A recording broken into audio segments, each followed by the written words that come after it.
Bienvenue à tous et à toutes, bienvenue pour ce nouveau live. Cette fois-ci, ça va être un tout petit peu différent de d'habitude. Ça va pas être un épisode de podcast, mais plutôt une réaction à chaud de l'actualité. Aujourd'hui, ce live va traiter de comment les enjeux énergétiques et climatiques mondiaux ont été secoués depuis le discours d'investiture de Trump le 21 janvier 2025. Durant son discours, Trump a mentionné qu'il mettra sur pied un plan national énergétique de manière urgente pour faire face aux prix énergétiques qui montent et il faudra, selon lui, je note, drill baby drill ou forer euh, toujours plus de pétrole. Dans le même discours, il disait qu'il allait se retirer des accords de Paris, qu'il allait annuler le mandat pour les véhicules électriques et que la propriété et le contrôle du Groenland sont une nécessité absolue.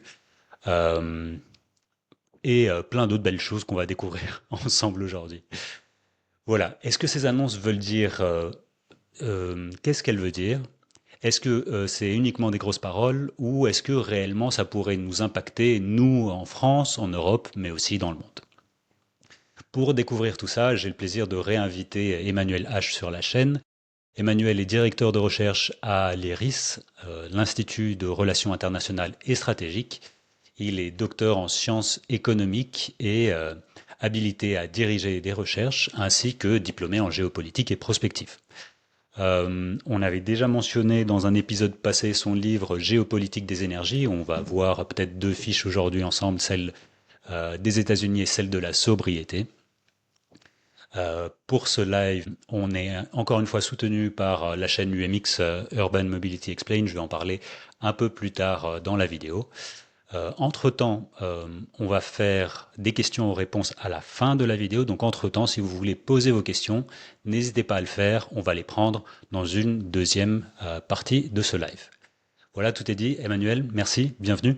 Merci beaucoup. Merci, merci. Avec grand Euh, plaisir un, d'être avec toi. ouais, un plaisir. Comme tu dis, la dernière fois, c'était génial. Je voulais prendre un peu le pouls avec toi, toi en tant que chercheur dans ces questions de géopolitique. Tu travailles évidemment dans un temps moyen ou dans un temps long où tu regardes les grandes tendances.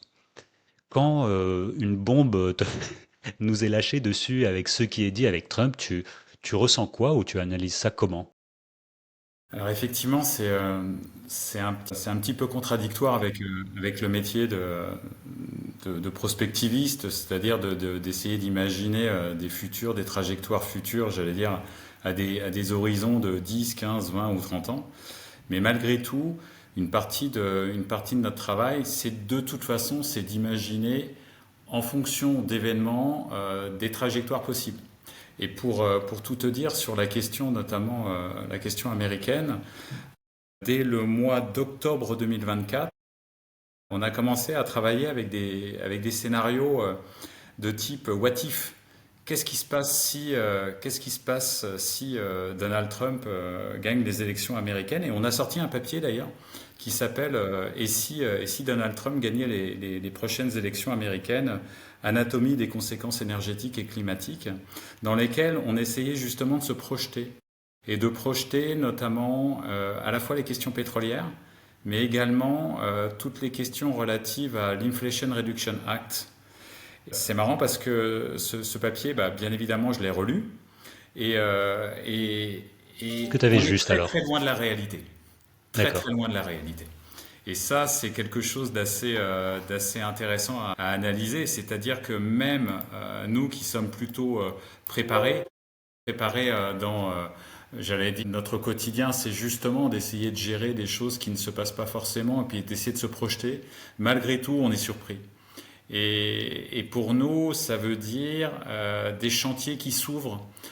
Chantiers qui s'ouvrent, pourquoi? Parce que notamment quand on fait de la modélisation prospective, comme ce que je fais à IFP Énergie Nouvelle, eh bien, ça veut dire que bah, potentiellement, on va faire retourner des modèles, on va essayer de changer un tout petit peu nos analyses, et donc ça veut dire beaucoup de flexibilité par rapport aux trajectoires qu'on a conçues auparavant. Quand tu visualisais les choses, tu pensais juste que c'était des questions de prix qui allaient changer éventuellement, ou est-ce que ça devait être Ou est-ce que de toute manière, c'est tout le temps géopolitique? Une fois que une puissance mondiale telle que les États-Unis se change de direction, est-ce que c'est tout le temps un rebasculement des cartes, enfin, ou est-ce que au final ça peut suivre une tendance comme on peut le voir par le passé? Est-ce qu'on va voir une brisure selon toi, ou est-ce qu'au final c'est juste une tendance qui va se poursuivre? Alors, si tu veux, nous, justement, on n'avait pas trop analysé des problématiques de prix. Des problématiques de prix, j'allais dire, c'était plutôt du second ordre. On s'était surtout, j'ai presque envie de dire, là où on avait bon, là où on n'avait pas bon, on avait anticipé le côté drill, baby drill, parce que c'était annoncé. C'était véritablement très très bien, j'allais dire, synthétisé à la fois dans le programme et dans les discours. Donc il n'y avait pas d'incertitude sur cette hausse de la production américaine, ou en tout cas cette volonté d'augmenter la production américaine. Il y avait beaucoup plus d'incertitude sur l'Inflation Reduction Act, et notamment sur ce qu'on pourrait qualifier maintenant de néo-impérialisme américain. L'Inflation Reduction Act, ce qui est intéressant, c'est dans la note qu'on avait produite, on était là, Trump va forcément continuer en partie en fait ce qu'a fait Biden. Pourquoi? Parce que les États républicains touchent énormément de subventions de l'Inflation Reduction Act, et donc finalement il n'allait pas y avoir énormément de différences. Là on s'est trompé, parce que effectivement les premières annonces, notamment le fait de retirer les subventions aux véhicules électriques, tout ce qui a été dit notamment sur l'éolien, montre que si, il va y avoir une rupture. Après, là où j'ai plus senti, c'est les caractères géopolitiques. Mais là, encore une fois, on ne pouvait pas imaginer tout ce qui s'est passé au mois de décembre, notamment les annonces sur le Panama, sur le Canada, sur le Groenland. Pourquoi? Parce que tout simplement, là, on est passé à un autre stade. C'est-à-dire que Trump, lorsqu'on regarde le programme, on pourrait penser que, et d'ailleurs ça a été beaucoup écrit, qu'il y a une forme de néolibéralisme. Mais je pense qu'on est au-dessus de ce néolibéralisme. On a dépassé le stade du néolibéralisme. Pourquoi? Parce que c'est pour ça que moi je parle de néo-impérialisme. Tout simplement parce que le néolibéralisme, il a quand même comme fondation, les néolibéraux, ils veulent du commerce international, ils veulent de la concurrence, et ils veulent, j'allais dire, ouvrir notamment des marchés. Or, les politiques, notamment énergétiques et commerciales, peut-être que d'un point de vue énergétique, c'est néolibéral, mais d'un point de vue commercial, c'est absolument pas néolibéral. Donc là, on a une vraie rupture, même conceptuelle, d'un point de vue géopolitique et d'un point de vue économique, sur ce que va faire Trump dans les années, en tout cas dans les mois qui viennent. Comme tu as dit, donc il y a un côté impérialiste parce que on a parlé que ça soit de Panama, que ça soit de Groenland, que ça soit de Canada, et les tarifs, etc., etc. C'est aussi une voilà. Est-ce que c'est une pichinette? Est-ce que c'est une guerre envers la Chine? On ne sait pas trop. C'est assez difficile de comprendre quelle est l'étendue des choses. Peut-être première chose, on devrait faire un petit rappel de quelle est la place des États-Unis dans le paysage mondial énergétique. Toi, tu avais écrit dans ce fameux livre Géopolitique des énergies, tu avais montré également dans certains articles dans The Conversation, je peux partager par exemple ici, euh, que la production de pétrole aux États-Unis, mais aussi de gaz, c'est devenu vraiment quelque chose de plus en plus important. Au début, c'était anciennement, par le passé, c'était un des premiers ou des plus importants, et puis on a vu que ça s'est tassé autour des années 90, disons, et que ça a connu son bas autour des crises financières de 2008-2009. On voit que quand même ça a sauté, ça a bondi, et que maintenant les États-Unis se retrouvent à être premiers, je pense, de pétrole au monde, c'est ça? C'est le premier produit. En fait, les États-Unis ont connu en fait un premier pic de production au début des années 1970. Après, ils ont connu une très très lente, j'allais dire, diminution de la production. On a exactement le même type de graphique d'ailleurs sur le gaz, hein. C'est exactement la Hmm. même. À partir de 2007-2008, on a ce qu'on appelle la révolution des pétroles non conventionnels aux États-Unis.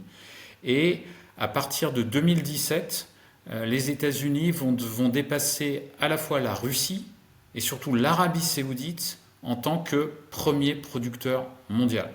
Et ce qui est très intéressant de regarder, c'est à partir de 2017, on est déjà au-dessus du niveau de 1970 et que aujourd'hui, en moyenne, les derniers chiffres annuels, on est autour de 13,2 millions de barils jour de pétrole brut et que potentiellement on est sur la fin de l'année autour de 13,5 millions de barils jour. C'est-à-dire qu'on dépasse là pour le coup largement les productions saoudiennes ou russes qui sont en gros autour de 11 millions et quelques de barils. Ce qu'il faut quand même rajouter, c'est que les États-Unis sont certes le premier producteur, mais c'est encore toujours le premier consommateur mondial de pétrole. Donc on a quand même aussi cette logique pétrolière américaine. Mais pour en revenir à la production, ce qui est aussi fondamental à regarder, c'est que euh, le- la question pétrolière aux États-Unis, elle dépasse complètement les clivages républicains-démocrates. Ça veut dire que on avait analysé ça et c'était assez troublant parce que généralement on aime bien mettre un peu les partis politiques, même américains, dans des cases. La période sous laquelle la production pétrolière américaine a le plus progressé, c'est sous Obama. Plus 80% de hausse de la production pétrolière, en fait, entre 2008 et 2016. Le premier mandat de Trump, c'est plus 25% de production pétrolière. Et le mandat de Biden, on est autour de plus 20%. Ça veut dire quoi? Ça veut dire que derrière tout ce qu'on peut dire sur les annonces actuelles, on a quand même la prégnance d'une forme du caractère un peu civilisationnel pour les États-Unis de produire du pétrole et d'aller chercher dans son sous-sol les ressources dont on a besoin. Et ça, c'est quelque chose vraiment de prégnant, que ce soit pour du pétrole, que ce soit pour du gaz, que ce soit aussi désormais pour les matériaux critiques. On a véritablement cette volonté d'aller forer, d'aller chercher en gros les dotations factorielles qui nous sont données. Donc ça veut dire que on a une relation avec le sous-sol aux États-Unis qui n'est absolument pas celle qu'on peut avoir notamment en Europe. Est-ce que c'est uniquement pour satisfaire leurs besoins à eux ou est-ce que c'est aussi un acteur économique pour asseoir son pouvoir je sais pas moi, à un plus large niveau?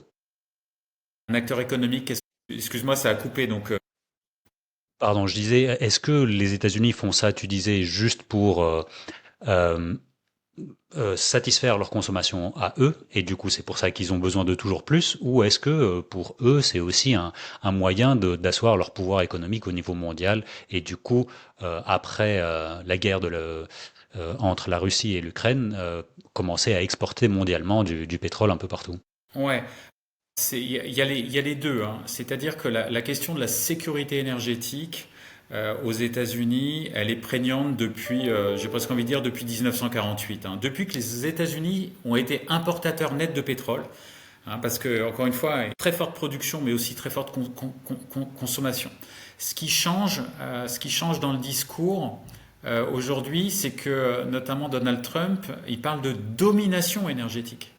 C'est-à-dire que ce qu'on a commencé à voir, et tu as raison de le mentionner, avec notamment les flux pétroliers qui sont venus compenser le manque notamment de pétrole en provenance de Russie, ou en tout cas la capacité des États-Unis à devenir exportateurs nets sur les années récentes, hein. Les États-Unis exportent quand même autour de 3 millions de barils par jour, mais ils sont quand même importateurs, hein. Ils exportent une qualité de pétrole qui est très légère et qui est très courue comment dire, en Europe pour importer des pétroles qui sont un tout petit peu plus soufrés et lourds. Et tout simplement, bah, les premiers sont beaucoup plus valorisés sur les marchés. Donc en gros, avec, comment dire, avec cette rationalité économique, ils deviennent aussi, au niveau des échanges internationaux, des acteurs majeurs, notamment pour les pays européens. On a cette volonté d'asseoir désormais la domination énergétique, hein, c'est les propres mots de Trump, hein, et il parle d'energy domination, donc on est vraiment dans l'affirmation à la fois d'un pouvoir de marché, mais aussi d'un pouvoir géopolitique qu'on peut lire entre les lignes, c'est-à-dire, attention, on a dans nos mains un actif qui s'appelle le pétrole, qui potentiellement est fondamental pour vous. Et donc, tout simplement, dans des négociations commerciales, dans des négociations qui n'ont rien à voir avec l'énergie, on va pouvoir s'asseoir dessus. C'est-à-dire qu'on va pouvoir faire de l'arbitrage avec l'énergie, que ça soit sur le pétrole, mais bien évidemment aussi sur le gaz. Et quelque part, ça, si on veut véritablement boucler toute cette boucle, c'est-à-dire on augmente la production, on a soit un pouvoir économique, on a soit un pouvoir énergétique. Ce qu'il faut voir aussi, c'est que les acteurs du marché pétrolier américain le rendent très bien. Pourquoi? Parce que on a analysé notamment les principaux contributeurs de la campagne Trump versus Harris, et si on compare notamment ce qui a été versé par l'industrie pétrolière entre Harris et Trump, en gros, il y a 6 à 7 fois plus qui ont été versés de la part des compagnies pétrolières à Trump plutôt qu'à Harris. Donc il y a aussi tout un jeu politique et j'allais dire des entreprises pour financer le candidat qui potentiellement va leur ouvrir le plus à la fois les marchés à l'extérieur, parce que d'avoir un président qui parle de domination énergétique, ou en tout cas qui met en balance, hein, on l'a vu notamment avec Ursula von der Leyen, en tout cas le message qui avait été envoyé par Trump qui était en gros il faudrait que les Européens nous achètent beaucoup plus de gaz et de pétrole. Ça veut tout simplement dire écoutez, faites attention, parce que si vous ne nous achetez pas plus, potentiellement il peut se passer quelque chose, notamment vis-à-vis de l'Europe en matière commerciale, ou en matière notamment vis-à-vis de la guerre en Ukraine. Donc il y a véritablement un chantage énergétique qui est tout à fait possible en fait sur ces questions. Autant cette partie-ci, je pense qu'elle est assez claire. Et comme tu dis, peut-être que même si Harris était élu, peut-être que la production de pétrole aurait quand même continué. On n'aurait Tout pas à vu fait, de... tout à fait, Exactement. tout à fait. Mais en quoi est-ce que c'est que de la démagogie de dire qu'il faut arrêter à tout prix les énergies vertes, les véhicules électriques, etc., etc. Est-ce que c'est qu'une manière d'asseoir et de planter le dernier clou dans le cercueil des énergies renouvelables, ou est-ce que c'est que du populisme, ou c'est quoi exactement? Alors, je pense que c'est un mélange à la fois de populisme, mais c'est aussi, je pense, une stratégie qui est très travaillée. C'est-à-dire, ne croyons pas que derrière les discours de Trump, il n'y a pas une forme de logique inhérente. Je m'explique. Lorsqu'on prend un tout petit peu le 20 janvier dernier, lorsqu'il y a les premiers amendements qui sont signés, il y a une centaine d'ordres qui visent notamment à démanteler toutes les réformes de Biden. Il y a quand même une orchestration qui est faite en fait de la signature de ces ordonnances, hein. On l'a vu, il y a un côté un peu rockstar à la signature, il y a la foule de partisans. Donc là, on a le côté un peu populiste. On a le côté, voilà, vous m'avez élu, maintenant je vous rends un tout petit peu l'appareil. Après, quand on regarde le premier amendement, la première ordonnance qui a été votée, c'est quoi? C'est déclarer l'urgence nationale énergétique. Alors, qu'est-ce que ça veut dire déclarer l'urgence nationale énergétique? Ça veut dire tout simplement, en gros, on fait le constat que, en gros, en termes de production, en termes de transport, en termes de raffinage, en termes de capacité de génération d'énergie, en gros, on n'est pas capable de répondre aux besoins de la nation. Et pour ça, qu'est-ce qu'il faut faire? Tout simplement, il faut augmenter la sécurité énergétique. Et donc là, qu'est-ce qu'on fait? On va répondre à une partie de l'électorat en disant tout simplement, vous allez, dès qu'il y a un nœud pour investir dans une source énergétique ou dans un gisement qui pourrait être par exemple des matériaux critiques, tout ce qui concerne le sous-sol, en gros, elle dit quoi? Elle dit il faut identifier tous les nœuds et il faut essayer de retirer tous les nœuds pour permettre de générer beaucoup plus d'énergie domestiquement et notamment sur les terres fédérales. il faut aussi faire quoi? Il faut accorder des dérogations à l'EPA, à l'agence environnementale américaine, pour que en gros elle puisse aller beaucoup plus vite. Et puis en gros, tout ce qui est infrastructure énergétique, on peut les finaliser beaucoup plus rapidement. Donc ça répond à une demande très populaire qui est quoi? Les secteurs sont très réglementés. Et ces secteurs très réglementés, il faut les déréguler et en tout cas il faut aller beaucoup plus rapidement. Après, il y a une deuxième ordonnance qui est à mon sens peut-être plus intéressante, c'est celle qui parle de Unleashing American Energy. C'est-à-dire que là, on dit tout simplement il faut libérer les énergies. Et là, libérer les énergies, ça veut dire quoi? Ça veut dire que, en gros, il y a presque un côté biblique quand on lit cette ordonnance. Pourquoi? Parce que Trump dit tout simplement, et là aussi d'ailleurs on répond à une partie de l'électorat américain, c'est les États-Unis sont bénis par les dieux, ils ont de l'abondance énergétique, ils ont des ressources naturelles, ça a soutenu la prospérité, mais en gros il y a des méchants démocrates qui ont, par idéologie, qui ont stoppé en fait la capacité des États-Unis à aller chercher toutes ces énergies dans le sous-sol et à libérer toutes ces énergies. Et l'argument est le suivant, comme on a régulé, comme on a empêché l'énergie de sortir, il y a une hausse des prix. Donc là, on répond à une demande qui est plus populiste, là, qui est très partagée par la majeure partie des Américains, qui est les prix de l'énergie sont trop chers. Et donc du coup, qu'est-ce qu'il faut faire?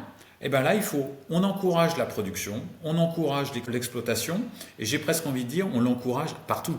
C'est-à-dire que, en gros, il faut assurer aux États-Unis cette histoire de énergétique, mais ça va même plus loin que l'énergie parce que dans cette ordonnance, on est aussi sur tout ce qui est production, exploration, raffinage de métaux. Et après, on lit aussi dans cette ordonnance que on fait de l'énergie aussi. Pourquoi? Parce que vous avez des forces et des capacités militaires américaines. Et ces capacités militaires américaines, elles ont besoin. Et ça, c'est intéressant. Pourquoi? Parce que ça montre aussi que dans les esprits de l'administration Trump, il y a quelque part l'idée que potentiellement le monde sera beaucoup plus conflictuel, même si c'est eux qui créent le conflit, et qu'en tout cas, il y a besoin d'abondance énergétique pour amener de l'énergie. Et dans cette même libération des énergies, on dit quoi? Il faut éliminer tout ce qui concerne ce qu'on appelle en fait le mandat pour le véhicule électrique, c'est-à-dire redonner le choix aux consommateurs. Là, l'approche, pour le coup, elle est très néolibérale, c'est de dire finalement, le marché, on doit laisser le marché agir naturellement et il faut retirer toutes les barrières régulatoires. Donc on va supprimer les limitations des États concernant la vente de véhicules thermiques, on va arrêter de subventionner le véhicule électrique. Après, est-ce que ça, véritablement, ça veut dire la fin du véhicule électrique? Est-ce que ça veut dire la fin des énergies renouvelables? Non, non.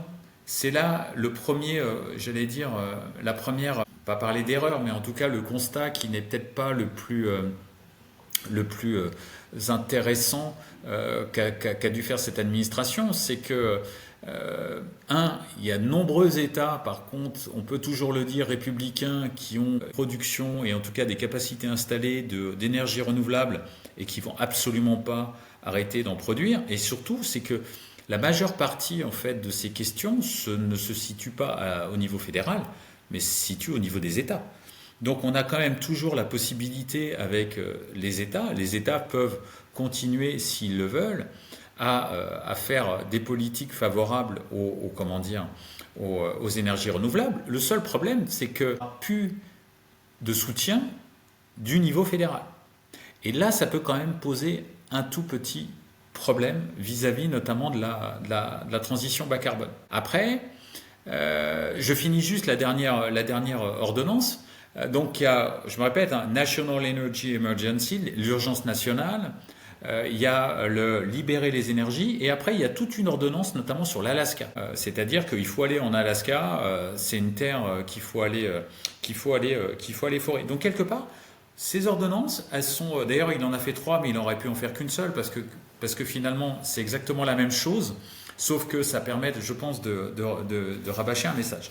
Après, est-ce que, est-ce que tout ça, c'est possible? Parce que quelque part, c'est ça la question. Est-ce qu'on va pouvoir augmenter de manière significative la production américaine? Moi, cette politique m'interroge foncièrement. Pourquoi? Parce que déjà, lorsqu'on regarde les projections qui sont faites par le département américain à l'énergie, on s'aperçoit qu'ils projettent une augmentation de la production américaine, mais pas une augmentation gigantesque, hein. On passerait de 13,2 millions de barils à 13,5 millions de barils. C'est-à-dire que comment dire, augmenter la production sur un territoire, il faut quand même aller forer, il faut sortir l'huile. Alors certes, avec le pétrole non conventionnel, ça va beaucoup plus vite, mais pour qu'on ait un effet d'échelle assez important, il faudra un tout petit peu de temps. Deuxième réflexion sur cette politique-là, c'est est-ce que c'est le bon moment pour le faire? Pourquoi je dis ça? C'est parce que on est quand même dans une période, on est en 2025, on commence à sérieusement envisager des questions de pic de demande pétrolière, et on avait la sensation, et en tout cas c'est ce que nous racontait l'Agence internationale de l'énergie depuis quelques mois, que notamment sur l'année 2025, les marchés pétroliers allaient être très très abondants, c'est-à-dire qu'on allait avoir un excédent de production sur le marché. Or, si les États-Unis augmentent la production, potentiellement, on risque d'avoir un effet prix. Alors certes, l'effet prix sera favorable aux consommateurs, mais le problème, c'est que les producteurs, eux, ne vont pas forcément répondre à cette logique. Les producteurs, les gros producteurs américains ont déjà annoncé que eux, ils préféraient les profits à la production. Donc ça ne sera pas forcément suivi d'effet. Donc quelque part, il y a quand même une interrogation autour de la rationalité de la politique énergétique de Trump sur ces questions-là. Après, ce qu'il faut voir aussi, c'est il n'y a pas qu'une politique énergétique, il y a aussi tout ce que nous raconte Trump sur les tarifs. Est-ce que la politique commerciale, elle est compatible avec la politique énergétique?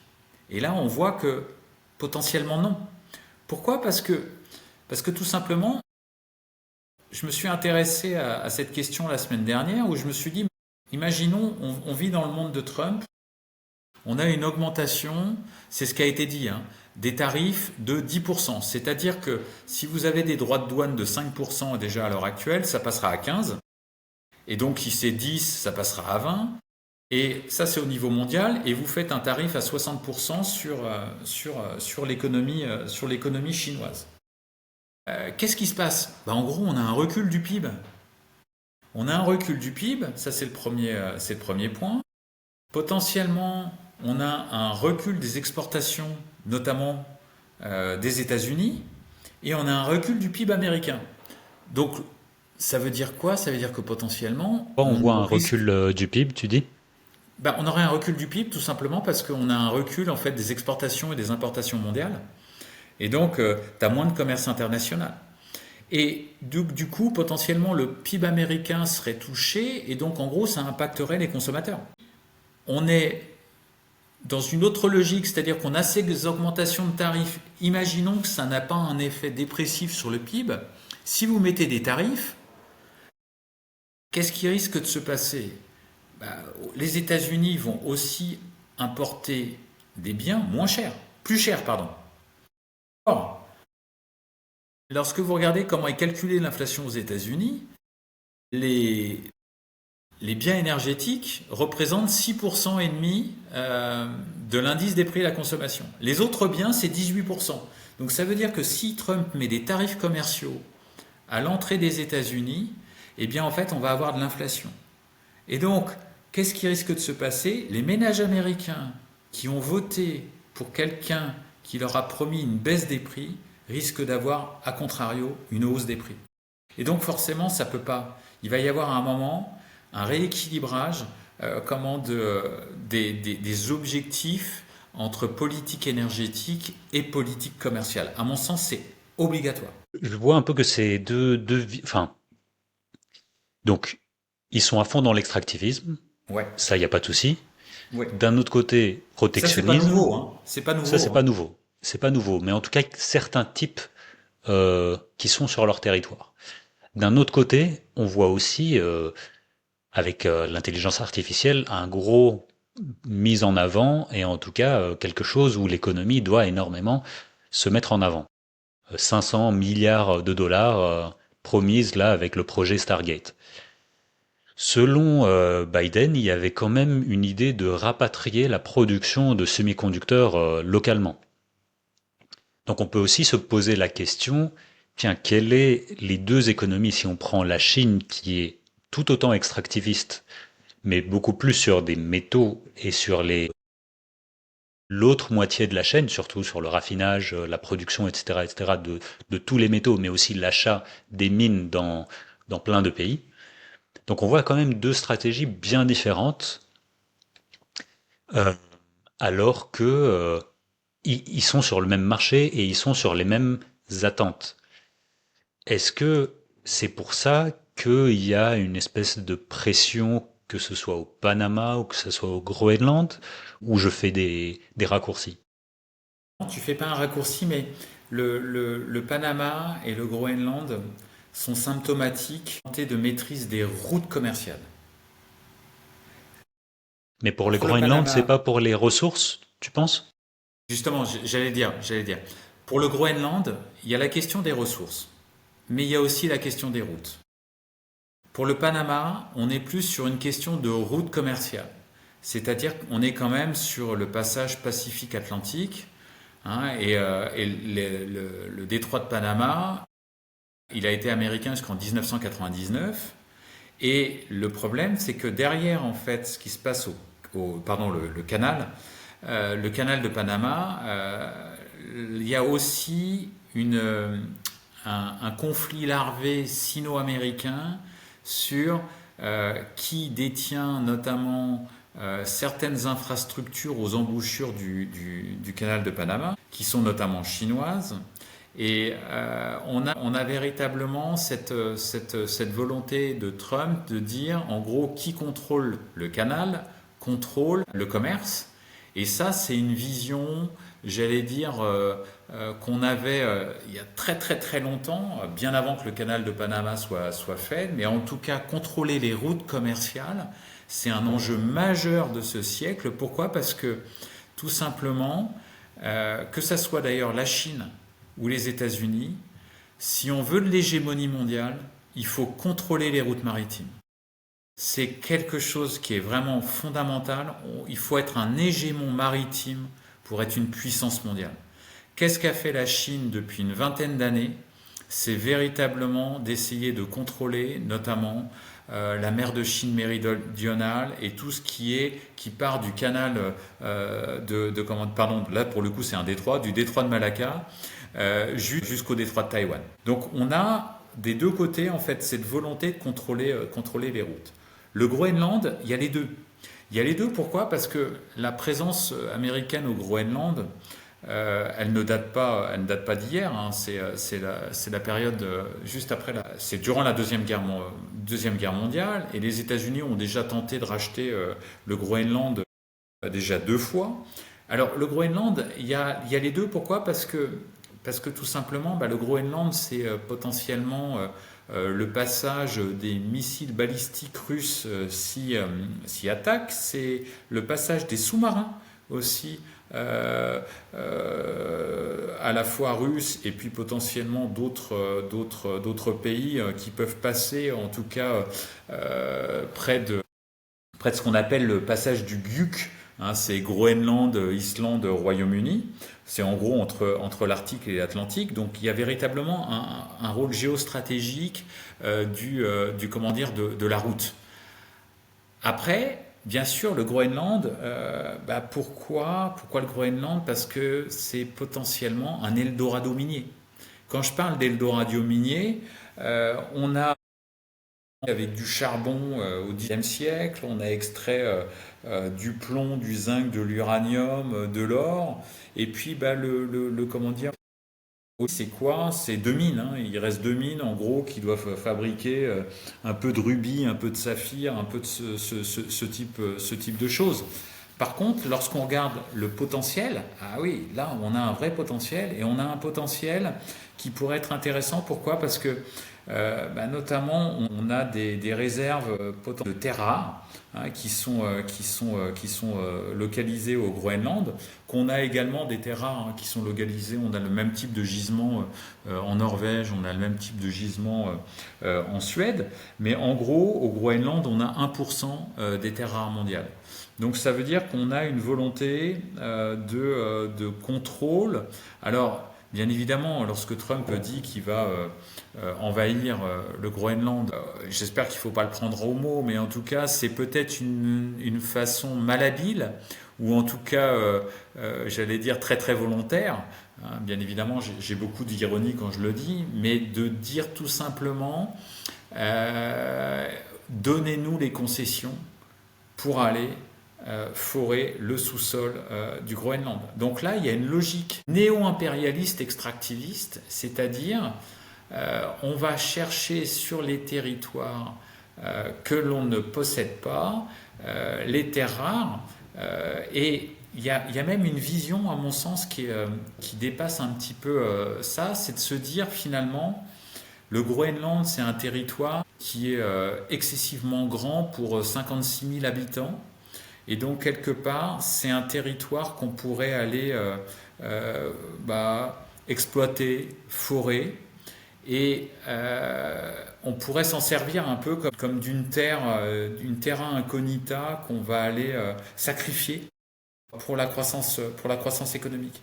Et l'intérêt aussi du Groenland vient, et là vous pouvez reboucler d'ailleurs le discours climato-sceptique pourtant de Trump et la question du Groenland, c'est que quels sont les territoires qui voient notamment la surface de glace fondre le plus rapidement? C'est notamment les territoires qui sont situés au pôle. Et vous avez des glaces fait que l'attrait pour le Groenland va se renforcer, à la fois en termes de route, mais surtout en termes d'exploration et d'exploitation. Pourquoi? Parce que ça va devenir potentiellement plus facile d'aller exploiter. Pourquoi? Parce qu'au lieu d'avoir 80 mètres de glace, on va en avoir beaucoup, beaucoup moins. Et donc, on a véritablement cette volonté de Trump d'aller chercher les ressources.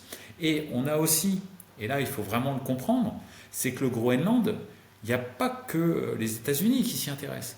La Chine a déjà essayé des infrastructures, d'essayer d'investir dans certaines infrastructures.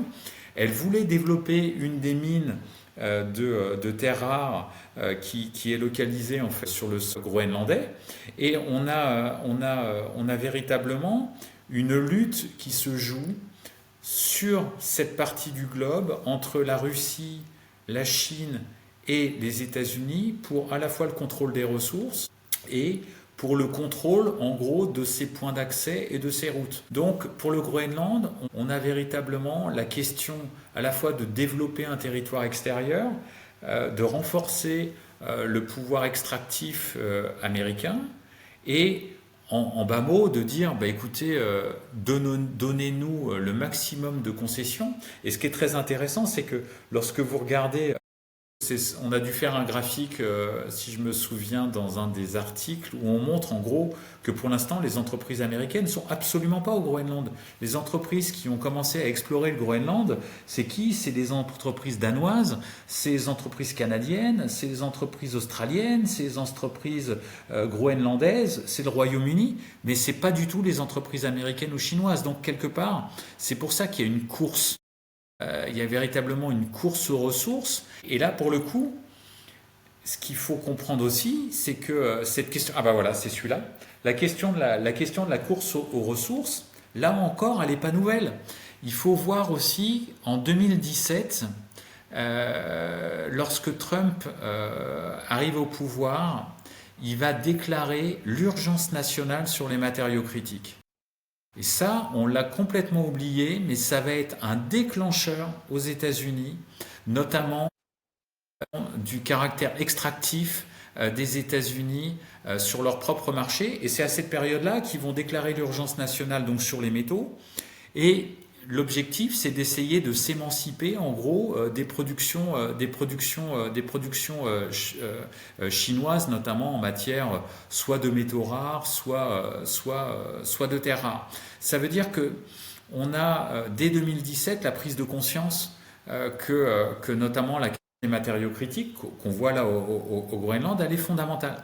Et, euh, et ce qui est très intéressant, c'est que Biden, quand il va remplacer Trump en 2020-2021, il va approfondir la politique de Trump. Il ne va pas du tout casser ce qu'avait fait Trump sur les matériaux critiques, hein. C'est-à-dire qu'on a cette question des matériaux critiques comme celle de l'énergie qui est véritablement fondamentale d'un point de vue j'allais dire, de la transition bas carbone et de la transition numérique. C'est-à-dire que pour faire toutes les technologies bas carbone, il vous faut de l'aluminium, du cuivre, du beryllium, du gallium, de l'indium, du lithium et des terres rares. Et comment dire, au Groenland, il n'y a pas forcément tout ça, mais on sait que potentiellement il y a des terres rares, potentiellement il y a du molybdène, potentiellement il y a de l'uranium, potentiellement il y a du cuivre, il y a du nickel, il y a des platinoïdes. Donc en gros, ouais, tu fais bien de montrer ce graphique, mais voilà, comment dire, ils sont en cours d'exploration. On n'a pas encore d'exploitation. Pourquoi? Parce que en 2021, le parti Inuit, qui est pas du tout extractiviste, a décidé que, un, on arrêtait toute exploration de pétrole et de gaz, et deux, qu'on n'allait pas développer un des deux projets en fait de terres rares qui devait être développé par la Chine. Donc en gros, compétition autour du Groenland. Pourquoi? Parce que c'est un Eldorado minier. Et on n'a pas parlé du Canada, mais c'est la même chose. C'est-à-dire que le Canada, je pense que si les États-Unis étaient très proches de l'Australie, on aurait peut-être eu le même type de discours. Mais au Canada, vous avez un Eldorado pétrolier, gazier, minier. En Australie, c'est un Eldorado minier. Donc quelque part, on a vraiment ce néo-impérialisme comment dire, pour acquérir des ressources. Les mouvements indigènes sont vraiment ceux qui sont les plus en avance par rapport à la protection des ressources, de l'environnement et tout ça Mm. quand tu parles de ça. Ouais. Dernier point avant de passer aux questions-réponses. D'ailleurs, n'hésitez pas à les poser déjà. On va les prendre juste après ça. Dernier point avant de se lancer dans les questions-réponses, c'est te demander où se situe la France, l'Europe face à ces gros blocs, deux gros blocs extractivistes, donc la Chine, les États-Unis, avec deux visions du monde peut-être un tout petit peu différentes, même si au final, au fait, c'est un peu la même chose, parce que les deux sont basés sur l'extractivisme, les deux sont basés sur de la puissance, les deux sont basés sur les métaux. Face à ça, on fait quoi, nous? Même si tu me permets, parce que tu parles des deux puissances, moi je pense que ce qui est important de voir, c'est qu'on les voit toujours très opposés. Alors même si tu as dit qu'ils étaient tous les deux extractivistes, et on imagine, parce que notamment la théorie du piège de Thucydide, elle a été développée, c'est-à-dire qu'il y a une puissance montante, il y a une puissance déclinante, donc forcément on va arriver à un conflit. Moi, ça fait quelques années en fait que je travaille sur un scénario qui est un scénario de complémentarité entre la Chine et les États-Unis sur le dos de l'Europe. C'est-à-dire que lorsque vous regardez les dotations factorielles américaines, il y a beaucoup de pétrole, beaucoup de gaz, et c'est un gros producteur agricole. Ces trois produits-là, ce sont les principales dépendances chinoises. Lorsque vous regardez côté Chine, on a de la production minière, on a beaucoup de raffinage minier, ils contrôlent la chaîne de valeur des métaux. C'est la principale dépendance américaine. Moi, je pense sincèrement que sous Trump, on pourrait voir un axe sino-américain se dessiner sur le dos de l'Europe. Et donc là, je viens à ta question. Que fait l'Europe, ou en tout cas ce qu'elle ne fait pas? Euh,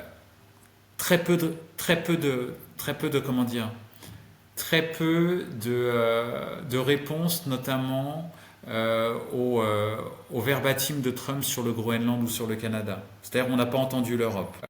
Ce qui est quand même assez extraordinaire. Pourquoi? Parce que euh, même si le Groenland ne fait pas partie de l'UE, même faisant partie du Danemark, elle ne fait pas partie de l'UE, c'est quand même, il y a quand même une question de souveraineté. Ça montre quand même qu'on n'a pas pris la mesure des questions de souveraineté au niveau international.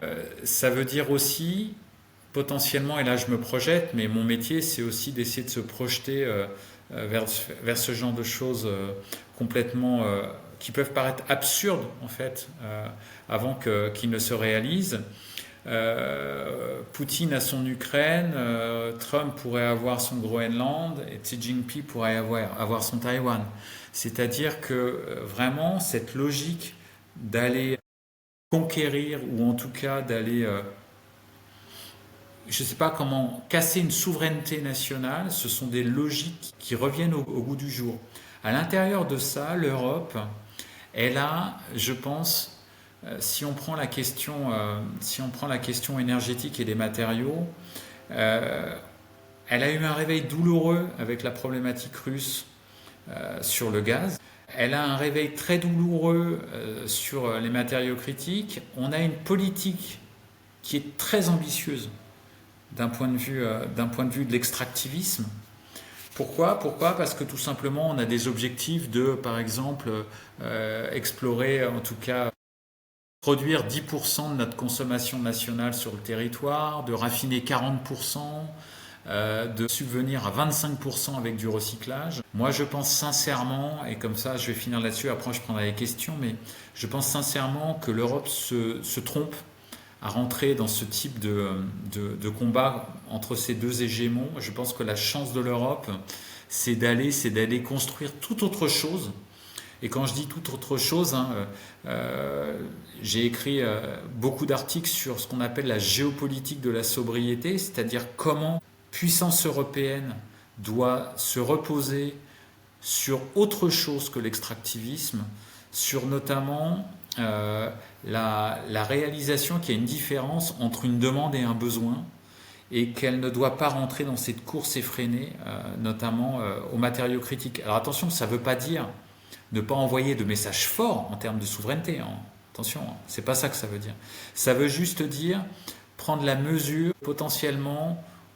Les objectifs en termes d'extraction vont être très très difficiles à réaliser, donc il faut peut-être penser un tout petit peu autrement. Et on n'arrive absolument pas à penser autrement, malgré, j'allais dire, de très très bons rapports, notamment le rapport Draghi, qui est sorti en septembre 2024. C'est Emmanuel. Je vois qu'il y a certaines questions. On va les prendre. Juste un petit mot, comme je notais au début, on est soutenu par UMX par rapport à ce qu'on est en train de faire, surtout sur cette question de sobriété que tu viens de mentionner. Bah, moi, ça fait un moment que j'essaye de me dire comment travailler sur la sobriété. Je montre ici un peu leur chaîne parce qu'on avait fait ensemble une vidéo sur la sobriété et plus particulièrement la sobriété avec quelque chose comme les véhicules intermédiaires. On avait regardé par exemple pour 100 kW de batterie avec Aurélien Bigot, on regardait jusque combien de véhicules on aurait pu avoir euh, à chaque fois. Et du coup, on voit que pour 100 kW de batterie électrique, on peut faire un SUV ou alors 16 petites voitures ou alors jusqu'à 200 véhicules vélos électriques. Et du coup, je pense que vraiment, ce qui nous intéresse là-dedans, c'est les besoins, comme tu as dit. Caractériser quels sont les besoins et par après, quels sont les moyens techniques pour y arriver. La mobilité, évidemment, pour moi, je pense que c'est un point super important. Pourquoi? Parce que l'Europe, elle est complètement à la traîne par rapport aux véhicules électriques. Elle se fait dominer par la Chine et au lieu d'être volontariste par rapport à quelque chose de ce genre-là, peut-être qu'elle devrait changer de braquet et plutôt s'investir dans tout ce qui est véhicule électrique, véhicule intermédiaire, pardon. Regarder ce qu'on peut faire d'autre, ce qu'on peut proposer de moins gourmand en énergie, de produire de l'énergie sur place, etc. Je vous recommande, je vais mettre cette vidéo en description. On avait fait un plus long entretien sur notre chaîne, cette vidéo sur les véhicules intermédiaires sur leur chaîne. Et de manière générale, si la mobilité bas carbone vous intéresse, si vous essayez de vous former dans tous ces enjeux-là, leur chaîne YouTube, c'est vraiment une pépite par rapport à tout ça. Donc voilà, on va passer maintenant sur les questions. Nous en avons plusieurs. Euh, alors, j'en vois une ici par exemple. Est-ce que l'élection de Trump va aussi marquer un tournant pour le Green New Deal européen? On voit qu'énormément de choses ont bougé aujourd'hui de notre côté. C'est une excellente question. Pourquoi? Parce que depuis les annonces de Trump, on voit, j'allais dire, le loup sort du bois. C'est-à-dire on a beaucoup de discours qui commencent à aller vers il faut déréguler, il faut faire une pause, il faut pas qu'on soit les dindons de la farce. Non, moi je pense que justement, vu qu'on n'a pas encore fait le choix de la sobriété d'un point de vue structurel, il faut qu'on approfondisse il faut qu'on approfondisse en fait notre transition bas carbone. Pourquoi? Parce que en fait, on crée de la dépendance. Le pétrole et le gaz, ce sont des dépendances. Alors certes, approfondir la transition bas carbone, ça veut dire aussi consommer des métaux. Mais c'est là où justement la sobriété rencontre en fait les objectifs de transition bas carbone. C'est-à-dire qu'il ne faut pas qu'on la fasse comme on est en train de la faire maintenant, avec, comme tu l'as dit, des gros véhicules. Il faut penser véritablement autrement en termes de besoins et non en termes de demande. Mais la seule manière que l'on a justement de se détacher un tout petit peu de cette dépendance et du fait qu'on risque d'avoir des arbitrages, encore une fois, c'est ça qui va être terrible, ça va être ce chantage. Vous voulez du gaz, ben, il faut que vous fassiez ça, il faut que vous mettiez pas de tarif, il faut que vous achetiez de la viande américaine. On va avoir ce type de chantage. Ben, il faut s'en sortir. Alors on a commencé à le faire avec la Russie, il faut le faire avec les États-Unis également. Et pour ça, ben, il faut approfondir la transition. Il faut, bien évidemment, ça va être coûteux. Ça veut dire aussi un soutien notamment des instances européennes, mais beaucoup plus important que ce que l'on a à l'heure actuelle. Et notamment essayer de subventionner un maximum les entreprises qui travaillent sur des questions de transition et encore une fois promouvoir des plans structurels de sobriété. Et ça peut être un tournant. J'ai presque envie de vous dire, il peut être très très positif. Ça peut être, quand la Russie envahit l'Ukraine, on a le plan REPowerEU. Regardez maintenant ce que représentent les importations de gaz en provenance de Russie dans l'Union européenne. Le pari a été gagné. Il faut faire la même chose avec les États-Unis. Il n'y a pas. Les États-Unis en fait sont très intelligents. Depuis Janet Yellen, ils ont vendu un truc qui s'appelle le friendshoring. C'est-à-dire, on va essayer de localiser dans les pays alliés. Le friendshoring, c'est une blague. C'est une blague. L'Europe ne doit pas tomber dans cette blague du friendshoring. Pourquoi? Parce que on l'a vu pendant la guerre en Ukraine, que ce soit nos amis norvégiens ou nos amis américains, ils nous ont pas vendu du gaz à très très faible prix. Ils nous ont fait payer le prix fort. Donc en fait, ça n'existe pas. Donc vraiment, il faut s'extirper en fait de ces dépendances. On a une autre question qui demande est-ce que les États-Unis ont atteint un pic pétrolier conventionnel ou non conventionnel, et est-ce que c'est pour ça qu'ils commencent à regarder d'autres territoires de manière impérialiste? Je pense pas qu'ils aient un deuxième pic pétrolier là pour le coup parce qu'ils ont déjà eu le premier en 1970. Alors de conventionnel, oui, bien sûr. Il y a un pic conventionnel, mais ça, le pic conventionnel, il est même au niveau mondial. Par contre, en termes de non conventionnel, non, les dernières estimations de réserve projettent autour de 2030-2035 ce pic. Ce qu'il faut voir, c'est qu'il y a énormément de terrain et notamment la question de l'Alaska pour ça, elle est assez fondamentale. Et non, je pense que véritablement, on a cette volonté de conquête de territoire, un tout petit peu comme, vous savez, les anciens marchands, en fait, ils essayaient d'avoir des territoires sur lesquels ils pouvaient commercer. C'est pour ça qu'on a fait des comptoirs. Ben, je pense qu'il y a cette logique de comptoir de la part de Trump, que ça soit vers le nord ou que ça soit vers le sud, et de véritablement affirmer sa puissance comme on l'affirmait, j'allais dire, au temps jadis, c'est-à-dire au 19e, les guerres napoléoniennes, ou un tout petit peu plus tôt en Europe, c'est-à-dire d'avoir un territoire le plus important possible, un peu, je pense que ce sont des amateurs de risques. hein, le jeu risque, vous savez, où avec des dés, vous allez conquérir des territoires, bah, c'est ça. Mais je pense pas que ça reflète en fait une histoire de pic pétrolier. Ce que ça pourrait refléter, mais c'est pas trop dans la logique de Trump, c'est de se dire, vaut mieux qu'on aille forer dans un pays à côté, d'un point de vue environnemental, il y a moins d'impact pour les Américains si on fait ça au Groenland que si on fait ça chez nous. Mais je pense pas que ça soit véritablement la première préoccupation de Trump en fait sur les marchés énergétiques ou sur les marchés de matières premières. Ce n'est pas une question, mais est-ce que ce serait pas plus intelligent, vu que tu as dit qu'en 2005 on aura une surabondance des marchés pétroliers, d'aller forer chez 2025. les autres, oui, d'aller forer chez les autres d'abord, garder chez nous la réserve, et au moment venu, ou quand on aura tout épuisé autre part, bah on pourrait venir piocher chez nous. Ah ouais, mais là, si tu veux, le problème du Groenland, c'est que on a des réserves potentielles. Il y a très très très peu de forage, il n'y a plus de forage, il n'y a plus d'exploration pétrolière depuis 2021. On sait que c'est pas du pétrole facile à aller extraire. En tout cas, il n'est pas aussi facile que le pétrole non conventionnel américain. On a une personne qui cherche de collaborer avec toi. Je vais vous, je vais vous recommander de contacter Emmanuel Oui, vous directement. pouvez me contacter, oui, sans aucun problème. Vous connectez-vous avec moi sur LinkedIn, et puis, parce que c'est le réseau social que j'utilise. Et puis, bien sûr.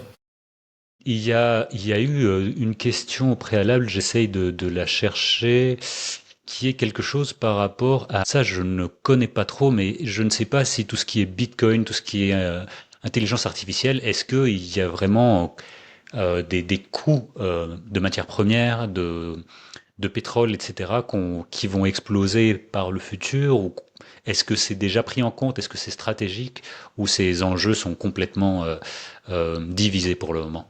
Alors pour l'instant, moi j'avoue, je n'ai pas travaillé sur ce nœud, donc je suis un peu, je vois bien le nœud intelligence artificielle, énergie, ça je le vois tout à fait. Je vois bien énergie, pétrole, mais j'avoue que j'ai du mal à rassembler en fait les trois. Alors, donc on a certaines personnes qui demandaient en effet si on pouvait pas utiliser la force, la sobriété comme une force géopolitique européenne, comme une troisième voie. Donc, je pense que J'ai envie de renvoyer, aller taper géopolitique de la sobriété. J'ai dirigé une revue en 2022, hein, c'est-à-dire qu'on était, je ne vais pas dire bien avant, mais en fait, moi je travaille sur les questions de sobriété depuis 2019. On a vraiment développé, enfin j'ai développé en fait cette question d'un point de vue géopolitique.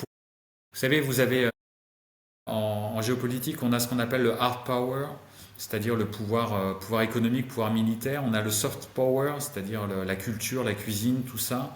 Et moi, certains parlent aussi de smart power. Moi, je parle d'ecological power. C'est-à-dire que c'est véritablement, cet ecological power, c'est la capacité d'être. J'ai écrit un article il n'y a pas très longtemps d'ailleurs qui est en ligne. Pareil, vous pouvez me demander si vous en avez envie, hein, je répondrai à toutes les demandes. J'appelle ça l'âge des puissances sobres. C'est-à-dire qu'on est dans un âge où justement être sobre va être un vecteur de puissance. Et ça c'est fondamental parce que ça va à l'inverse de ceux qui voudraient montrer un tout petit peu les muscles par rapport à Trump. Et c'est justement une posture qui, à mon sens, est la plus intelligente et la plus intelligible. oui, je pense que c'est un peu tout le monde table dessus, ou en tout cas tout le monde est inquiet, ou en tout cas on a envie, on ne sait pas trop. Il y a une dernière question par exemple ici qui parle de l'ingérence Trump sur l'économie européenne. Est-ce que finalement ça va nous réveiller, ou est-ce que au contraire ça sera, on va croire que tout est comme avant et que du coup on va continuer à être dépendant et à se dissoudre petit à petit depuis l'intérieur, quoi. C'est une excellente question parce que pour l'instant, ce que cherche Trump, mais d'ailleurs, on voit d'ailleurs, c'est une politique, une stratégie similaire, hein, de Xi Jinping, hein. C'est d'essayer de diviser l'Europe, d'essayer de faire des blocs, des petits blocs en fait au sein de l'Union européenne pour qu'il n'y ait pas de cohésion. Et c'est vrai qu'en plus, ils peuvent jouer dessus. Pourquoi? Parce que les deux locomotives, on va dire, de l'intégration européenne sont dans des situations politiques qui ne leur permettent pas d'être très très forts, hein, que ce soit la France ou l'Allemagne. Et vous rajoutez à cela que potentiellement on peut tout à fait imaginer des deals entre les États-Unis et l'Europe, là sur le dos notamment de la France. Pourquoi? Parce que qu'est-ce qui va être très très facile à sacrifier dans l'Union européenne? C'est l'union de la défense qui n'existe pas, qui est très très embryonnaire. Et quelque part, on va peut-être sacrifier l'Europe de la défense et donc les industries plutôt françaises aux dépens des industries notamment allemandes qui souhaitent continuer d'exporter sur les marchés américains. Donc elle est là la source de division. C'est pour ça que moi je parle vraiment d'inventer un nouveau modèle pour être au-dessus justement de ces questions. Dernière question. Est-ce que le néo-impérialisme extractiviste américain n'aura pas un effet d'accentuer d'autres fronts de tension, comme en Afrique par exemple, et surtout quand il s'agit C'est une vraie de question parce ressources que naturelles déjà, là-bas? lorsque vous regardez, lorsque vous, ouais, lorsque vous regardez, on a entre, allez, autour de 40% des conflits interétatiques aujourd'hui qui sont liés à des problématiques matières premières. Donc déjà, il y a une réalité.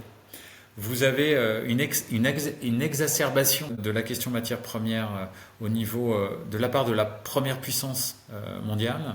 Donc vous avez potentiellement, encore une fois, la possibilité de jouer justement sur cette dynamique qui est absolument catastrophique pour je ne vais pas dire profiter pour aller envahir votre voisin, mais regardez ce qui se passe entre le Rwanda et puis la RDC. Alors c'est pas nouveau, hein, ça existe depuis 20 ans. Il y a plusieurs centaines de milliers de morts, mais ça risque de provoquer des incitations à, tout simplement parce que on redécouvre justement l'attrait des matières premières et quelque part on a cette volonté de conflictualiser et de faire de la diplomatie transactionnelle et donc quelque part s'il n'y a pas de transaction potentiellement il y a conflit et donc ça c'est très très dangereux et notamment en Afrique. Pourquoi? Parce que c'est là où potentiellement vous avez déjà le plus de conflits sur les matières premières. On va clôturer ici. Merci beaucoup Emmanuel pour cet Avec grand éclairage, plaisir. ce décryptage. Merci également à vous toutes et tous pour les questions. Je vous dis à la semaine prochaine pour un autre sujet, un autre live. Et n'hésitez pas à nous dire si vous avez d'autres questions. N'hésitez pas également de contacter Emmanuel pour les différents rapports mentionnés. Je vais essayer de les mettre en description pour aller un peu plus loin. À mercredi prochain. Merci beaucoup. Bonne soirée à tous.